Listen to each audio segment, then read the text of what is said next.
how I signed my first 5 clients as an account executive in my first month. If you don't know me, I go by D Jones Official on here, but my name is Derek Jones.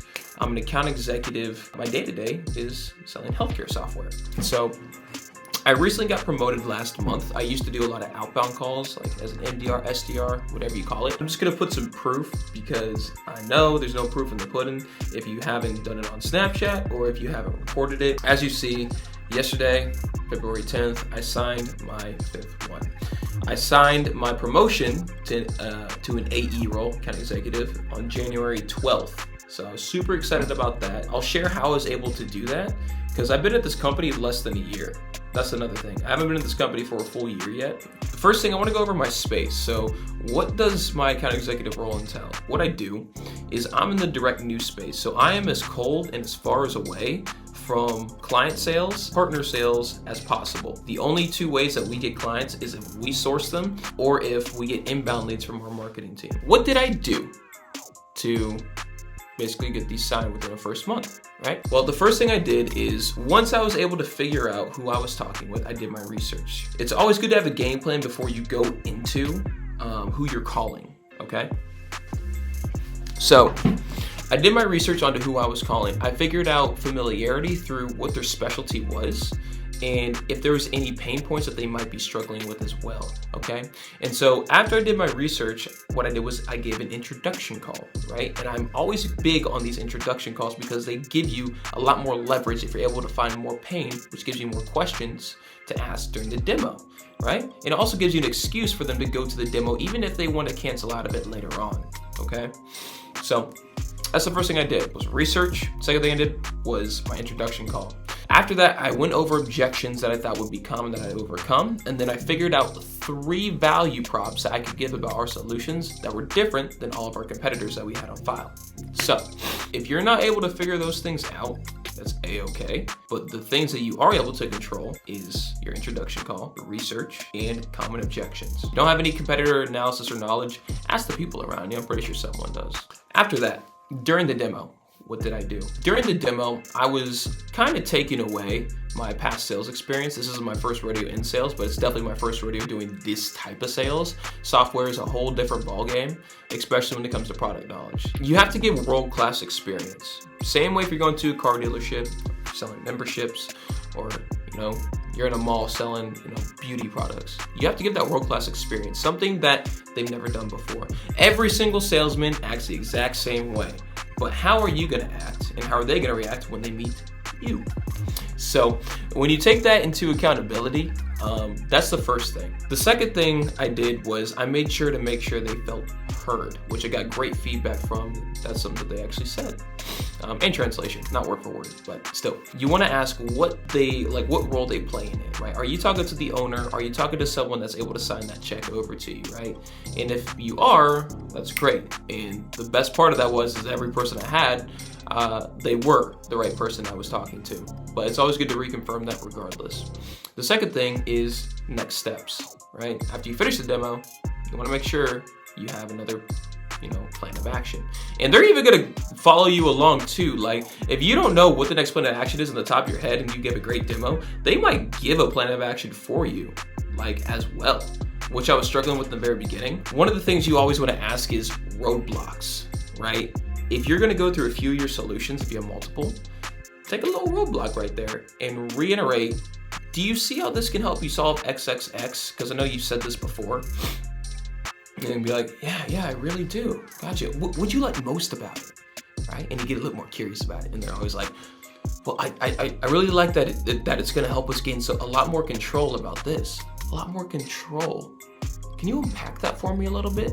Like how do you think it's gonna give you a lot more control? And they're gonna start digging deeper and deeper and deeper. And these people are gonna, feel heard. So that's just a few key things I did during the demo, a few little points if you want to take it with you. So what did I do after the demo was completed? Well, this is something that people don't usually do, but I did a summary email. And these summary emails have to go into a few things. And they're really simple, I'm not gonna lie, but these summary emails basically highlighted what we went over, the pains they were having in the beginning, how we said we were gonna solve them. We, not us, not me, we is the key factor.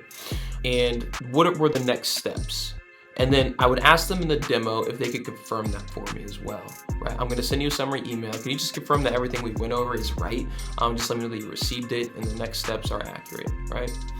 You can just say yes, you know that you received it. Pretty simple. I never had an issue with one of them saying no so far. Even the demos I'm working on right now, haven't had anyone say no to that. So that's the first thing. The second thing is be tenacious to follow up. Be tenacious, like straight up. If I did a demo on a Friday, I made sure that at 8 a.m. I had to email out to them, and that gave me an excuse to follow up with them at like 9:30 as well, or like 9 o'clock, saying, hey, I sent that summary email. I know that you said that you got it in that X amount of time. Were you able to look at it? They were fortunate enough to look at it, so it was great. Cool.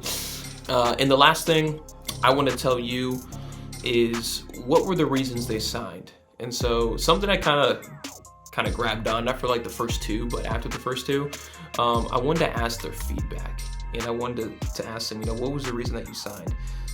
The biggest one for sure was the presentation. People loved the way I presented it, and they said that they usually weren't used to presentations like that, like with a lot of energy. The second thing was credibility. So a lot of them have heard of us through word of mouth. Not the one that I had heard through word of mouth, but after the presentation I gave, she heard it from her. So it was really good to just know that I was able to translate my emotion into that. So presentation as well as credibility. Those are the two biggest things. The next thing was I got a compliment from somebody. We're still working with them right now. I didn't sign this person, but after that, they said that they really appreciated my persistence, which usually isn't a compliment that people give to follow-ups, but being persistent really makes people stand out. Deals aren't made within the first few touch-ups. No, they're made between the 5th and the 11th. Let's see, 11th or the 12th. Don't quote me, but it's definitely the 5th. So what you can take away from this is the last thing I want to go over is how you can do the same, okay? So you can go back to these steps, look back at it, as Boogie with a hoodie said. How you can do the same is you can learn to be tenacious, not just with follow-up, but also with research. You can learn what makes your product stand out differently than anybody else's. You can also learn how to give that world-class experience. You can do that on day one. Like straight up, it is just your energy level. Whether it's snow, whether it's sleet, whether it's rain, whether it's sunshine, it doesn't matter. You always give the same energy. And something I learned is that being successful is very, very boring. Like the results make it fun, but the journey is very, very consistent. And so if you're someone that gets bored easily of consistency, then you probably will not succeed very well as an account executive. I'm just gonna be honest. You have to learn to be organized. You have to learn how to prioritize, and you have to learn to be disciplined. I'm telling you right now, from somebody that has ADD, you have to learn these things. And my mind drifts often, very often. Be consistent, have a schedule, have a routine. That's just the back end stuff. The front end stuff comes into just doing your research, learning your prospect, going into it, as well as with a great personality. And I will say this.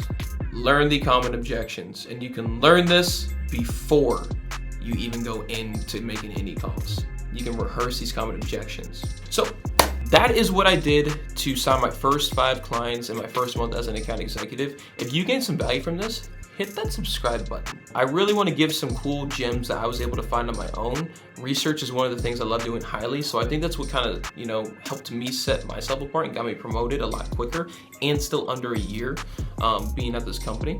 If you want to know what that company is, you can drop a comment below if you ever see this, which I hope you will. A lot of people should, right? I'm gonna make this a really good thumbnail. But still, yeah, hit that subscribe button, hit the like button. I'm gonna be doing a lot more of this content. I'm still stuck in between if I want to do car content and sales content or just one or the other. I'm really enjoying sales, and I really want to build on these skill sets because I just keep seeing this growing a lot faster. But I haven't ran away from cars. I still love them. I still got my Beamer in my garage. I washed her up today. So yeah, but let's wash up on these objections. I love y'all. This is D Jones Official. I'm out.